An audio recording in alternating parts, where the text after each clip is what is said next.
Kazenske sklece in počepi, povzdigovanja glasu in žaljivke, čiščenje sanitarij brez rokavic, kava in cigarete prepovedane. Udeleženci vojaškega usposabljanja druge učne enote v Vipavski vojašnici so se pritožili nad programom. Hkrati z njihovo anonimno prijavo pa je generalštab prejel tudi dopis 26 kandidatov iste učne enote, ki se z navedbami kolegov ne strinjajo. Več pa Staša Lozar. Sklece kot kazen pa prekomerno in nepotrebno dvigovanje glasu ter uporaba žaljivk, kar da ustvarja izjemno stresno in neprijetno okolje, pa očitek o razmetavanju osebnih stvari in prostorov, kar da je nespoštljivo in povzroča zmedo med kandidati, ter prepoved uživanja kave in cigaret, kar da posega v osebne svoboščine. To je le nekaj očitkov nadrejenim, ki so jih v anonimno pismo nanizali kandidati za vojake, udeleženci novembrskega temeljnega vojaško-strokovnega usposabljanja druge učne enote v vojašnici Janka Premrla Vojka v Vipavi. No, jaz predlagam tem kandidatom, ki so se pritožili, da pač ne razmišljajo o nadaljevanju vojaške kariere. Da je vojaški poklic izjemno zahteven tako psihično kot fizično in da je vojaka potrebno pripraviti na delovanje v vseh možnih, tudi vojnih razmerah, ob anonimki, ki je razburkala vojaške vrste, kandidatom polaga na srce predstojnica katedre za obramboslovje na FDV.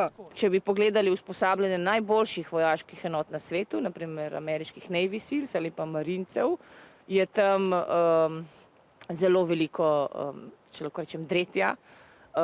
Zbujajo jih ob najbolj nemogočih urah, hodijo na pohode, ki trajajo po več dni brez spanja in tako naprej. Vse to za namenom, da ko bo prišlo do resne situacije, se na te vojake lahko zanesemo. V miru se za primer vojne vojake usposablja z različnimi vojaškimi mehanizmi, doda, da iz kandidatov v 13 tednih poskusijo narediti vojake, pa ob tem v vojski, kjer dodajajo, da je del programa med drugim tudi usposabljanje za odpornost na stres. Ne bi posploševala na celotne generacije. Vedno so bili posamezniki, ki so sprejeli način, kako vojska deluje in zakaj mora tako delovati, in pa tisti seveda, ki tega niso sprejeli.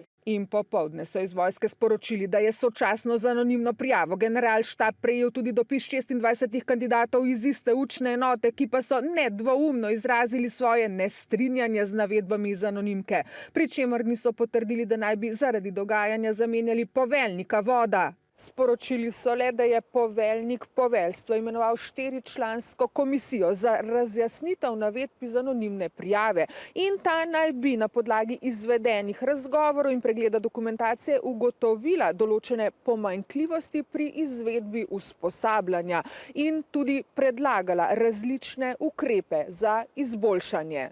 Da smo kot družba postali izredno senzibilni, da imamo možnosti pritoževanja in da mlajše generacije niso pripravljene prenesti toliko kot starejše, pa še dodaja Juvan. Jaz mislim, da gre tukaj predvsem za nepoznavanje vojaškega poklica, zahtev vojaškega poklica in poznavanje vsebine temeljnega vojaškega usposabljanja. Pri čemer si ne gre zatiskati oči, da se standardi tudi v vojski znižujejo zaradi izjemne kadrovske podhranjenosti in da so dejansko pripravljeni vzeti kogarkoli, da popolnijo enote, doda Juvan. A določeno raven pripravljenosti moramo dosegati, še opozarja, zato da kandidati morajo vedeti, kaj vojaški poklic je in kakšne naloge vojaka čakajo.